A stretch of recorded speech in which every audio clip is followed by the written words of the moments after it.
ಅದಕ್ಕಾಗಿ ಒಂದು ವಿಶೇಷ ಅಧಿವೇಶನ ಕರೆದಿರ್ತಕ್ಕಂಥದ್ದು ಒಂದು ಮೊದಲನೇದಾಗಿ. ಮತ್ತು ಅದನ್ನ ಡಿಬೇಟಿಗೆ ಈಗ ಅದನ್ನ ವಿರೋಧ ಮಾಡಲಿ, ಅದನ್ನ ಸದನದಲ್ಲಿ ಯಾವ ಟೈಪ್ ವಿರೋಧ ಮಾಡ್ತಾರೆ ಹೇಳಿ, ಅವ್ರಿಗೆ ಅವಕಾಶ ಇದೆ, ವಿರೋಧ ಪಕ್ಷದವರಿಗೆ ಅದನ್ನ ಮಾಡ್ಬೋದಲ್ಲ, ಅದು ಮಾಡ್ಬೋದು. ಯಾವ ಟೈಪ್ ಅವ್ರಿಗೆ ಇದು ಯಾವ ಕಾರಣಕ್ಕಾಗಿ ನಾವು ವಿರೋಧ ಮಾಡ್ತೀವಿ ಅಂತ ಹೇಳ್ಬೋದು. ಅದನ್ನ ಆ ವಿಚಾರಧಾರೆಗೆ ಕರೆದಿರ್ತಕ್ಕಂಥದ್ದು.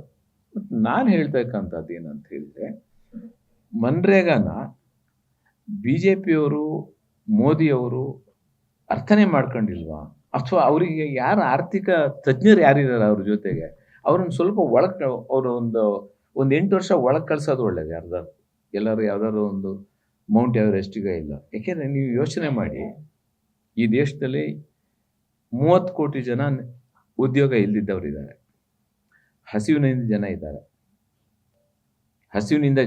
ಈಗ 30 ಕೋಟಿ ಜನ ಹಸಿವಿನಿಂದ ಇರ್ತಕ್ಕಂಥವ್ರು ಇದ್ದಾರೆ ಅಂತಕ್ಕಂಥ ನಿಮ್ಮ ಇತ್ತೀಚಿನ ವರದಿಗಳೇ ಹೇಳ್ತಾ ಇದ್ದಾವೆ. ಭಾರತದಲ್ಲಿ 147 ಕೋಟಿ ಜನರಲ್ಲಿ 30 ಕೋಟಿ ಜನ ಹಸಿವಿನಿಂದ ಇರ್ತಕ್ಕಂಥ ಜನ ಇದ್ದಾರೆ. ಉದ್ಯೋಗ ಸೃಷ್ಟಿ ಮಾಡಬೇಕು. ಉದ್ಯೋಗ ಸೃಷ್ಟಿ ಮಾಡೋದು ಅಂದರೆ ಯಾವ್ದು ರಾಜ್ಯ ಸರ್ಕಾರಗಳಾಗಲಿ ಅಥವಾ ಕೇಂದ್ರ ಸರ್ಕಾರ ಆಗಲಿ, ಯಾರ್ಯಾರಿಗೆ ಉದ್ಯೋಗ ಇಲ್ಲ ಅವ್ರನ್ನೆಲ್ಲ ಸರ್ಕಾರಿ ನೌಕರರು ಮಾಡೋಕ್ಕಾಗತ್ತಾ? ಈ ದೇಶ ನಡೆಸೋದು ಸರ್ಕಾರಿ ನೌಕರರಿಂದ ಮಾತ್ರ ಅಲ್ಲ. ಸರ್ಕಾರಿ ನೌಕರರು ಎಷ್ಟು ಜನ ಇದ್ದಾರೆ? ಸರ್ಕಾರಿ ನೌಕರರಿಂದ ಈ ದೇಶ ನಡೀತಾ ಇದೆಯಾ? ನೀವು ನಾವೆಲ್ಲ ಬದುಕ್ತಾ ಇರೋರು ನಾವೇನು ಸರ್ಕಾರಿ ನೌಕರರು ಅಲ್ಲ. ಈ ಪೇಟೆಯಲ್ಲಿ ಅಂಗಡಿಲಿ ಓಡಾಡ್ಕೊಂಡು ಬರ್ತೀವಲ್ಲ, ವ್ಯಾಪಾರ ಮಾಡ್ಕೊಂಡು, ಅವರೆಲ್ಲ ಸರ್ಕಾರಿ ನೌಕರರ? ಬೀದಿಯಲ್ಲಿ ವ್ಯಾಪಾರ ಮಾಡೋನು ಎಲ್ಲರೂ ಕೂಡ ಬದುಕ್ತಾ ಇದ್ದಾನೆ.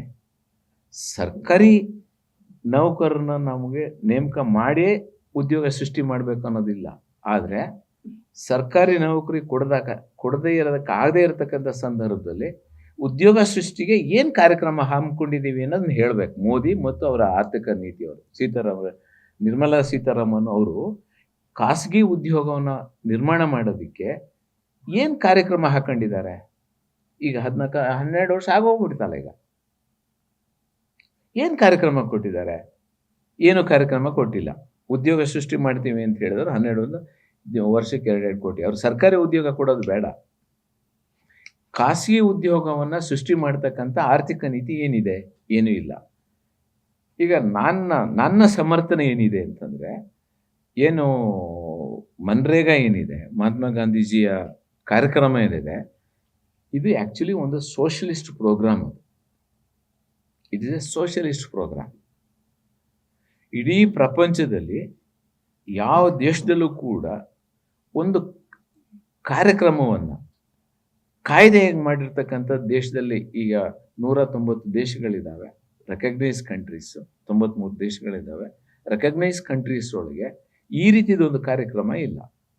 ಈ ಕಾರ್ಯಕ್ರಮದಿಂದ ಏನು ಉದ್ಯೋಗ ಆಗ್ತಿತ್ತು, ಏನಾಗ್ತಾ ಇತ್ತು ಅಂತ ಹೇಳಿದರೆ, ಇವತ್ತು ಈ ದೇಶದಲ್ಲಿ 2 ಲಕ್ಷಕ್ಕಿಂತ ಹೆಚ್ಚಿಗೆ ಗ್ರಾಮ ಪಂಚಾಯತಿಗಳಿದ್ದಾವೆ.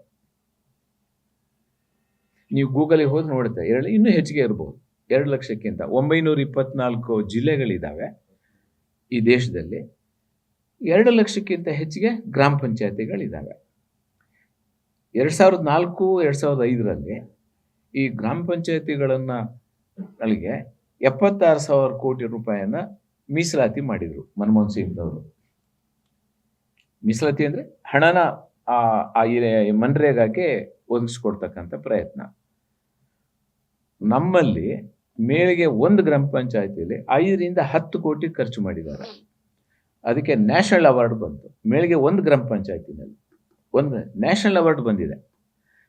ಏನೇನು ಕಾರ್ಯಕ್ರಮ ಮಾಡ್ಬೋದು? ಸ್ಕೂಲ್ ಕಾಂಪೌಂಡ್ ಮಾಡ್ಬೋದು, ಸಭಾಭವನ ಮಾಡ್ಬೋದು, ಕಾಲು ಸೇತುವೆ ಮಾಡ್ಬೋದು, ರಸ್ತೆ ಫಾರ್ಮೇಷನ್ ಮಾಡ್ಬೋದು, ಕೆರೆ ಇಂಪ್ರೂವ್ ಮಾಡ್ಬೋದು. ಯಾರಿಂದ ಅದೆಲ್ಲ ಆಗುತ್ತೆ? ಇಲ್ಲಿರೋರು ಎಲ್ಲರೂ ನನ್ನ ಎದುರುಗಡೆ ಮಾಧ್ಯಮದ ಮಿತ್ರರಲ್ಲಿ ಇತ್ತೀಚಿನ ನೀವೆಲ್ಲರೂ ಚಿಕ್ಕವರು ಇದ್ದೀರಿ. ನನ್ನ ವಯಸ್ಸಿನಲ್ಲಿ ನಾನು ಚಿಕ್ಕವನಾಗಿದ್ದಾಗ ಹೇಗೆ ಮಾಡ್ತಿದ್ರು ಅಂದರೆ, ನಾನು ಒಬ್ಬ ಭೂಮಾಲೀಕನ ಮಗ. ನಮ್ಮನೆಗೆ ಕೆಲಸದವ್ರು ಕಡಿಮೆ ಆದ ತಕ್ಷಣ ಒಂದು 15,000-20,000 ರೂಪಾಯಿ ಒಂದು ಕುಟುಂಬಕ್ಕೆ ದುಡ್ಡು ಕೊಟ್ಬಿಡೋರು. ಮಗಳ ಮದುವೆಗ, ಮಗನ ಮದುವೆಗ ಇಡೀ ಕುಟುಂಬ ನಮ್ಮ ಮನೇಲಿ ಕೆಲಸ ಮಾಡಬೇಕು.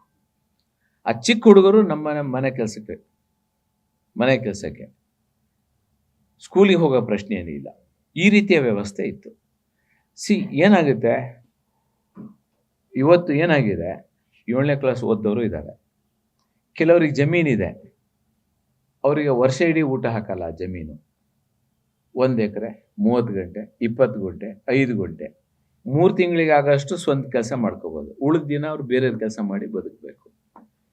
ಅಂಥ ಸಂದರ್ಭದಲ್ಲಿ ಈ ಸಾಹುಕಾರರುಗಳು ಏನು ಮಾಡೋರು, ಈ ಬಡವರನ್ನ ಶೋಷಣೆ ಮಾಡ್ತಕ್ಕಂಥದ್ದು. ಅದು ಇವತ್ತು ಕೂಡ ಬಿಹಾರದಲ್ಲಿದೆ, ಅಸ್ಸಾಮಲ್ಲಿದೆ, ಒರಿಸ್ಸಾದಲ್ಲಿದೆ, ಉತ್ತರ ಪ್ರದೇಶದಲ್ಲಿದೆ, ಮಧ್ಯಪ್ರದೇಶದಲ್ಲಿದೆ. ಬಡವರನ್ನ ಸಂಬಳ ಕೊಡದೇನೆ ಗೇಯಿಸ್ತಕ್ಕಂಥ ಒಂದು ವ್ಯವಸ್ಥೆ.